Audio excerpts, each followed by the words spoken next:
Virgos, I've always called you the healers or the organizers of the zodiac, and you have been both of those, but I do think Virgos have now healed and everything has been more than organized. So, what does that leave you? A virtuoso. We're now calling the Virgos virtuosos. You are going to master your art. You're going to master your craft. You're going to become a virtuoso of life, a performer, sort of like a professional violinist as a virtuoso, like this amazing performer. Now, this is in concert with you having to launch your personal dreams and creative genius. And this is an area where Virgos have had power for power's sake. Virgos have often been born with a bit of a broken heart or a chip on their shoulder. And so they insisted that they had to have everything their heart wanted, not because their heart wanted it, but because they deserved it and they wanted to make sure they got what was theirs. And that was more power for power's sake. That wasn't because they want to fall in love and have rainbows and unicorns flying out. It was because they did not want to be hurt again or lose again or left behind again. So Virgos have had a lot of difficulty with love and finding their personal dreams because they've wanted too much, mostly as some sort of a payback for the past, not because of what their heart really wanted it.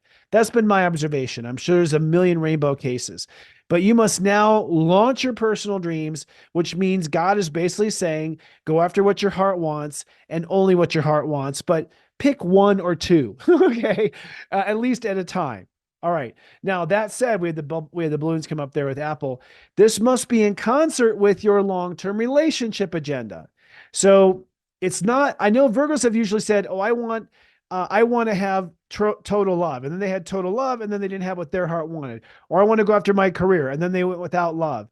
You must have self-love and personal dreams. You must have both of what you want, both the relationship of a lifetime and all of your personal dreams fulfilled. That means you being a best-selling author and married to the greatest woman on earth, or you being a successful artist and married to the greatest man on earth.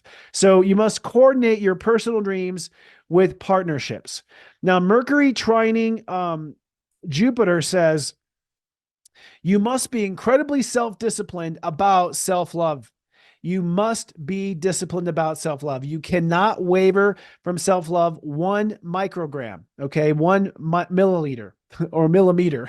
I'm using weight. You cannot go one spot away. You must be totally Virgo retentive about loving yourself. That's the only way to launch this rocket. And what's going to happen is with it trining into Jupiter and Taurus, you're going to end up truly believing in yourself as a result, feeling this strong resonance and belief that you can and will persevere and do amazing things. So be very critical about loving yourself, and you will see that you believe in yourself and can pursue what you believe you're here to do. It's serious joy, joy, joy.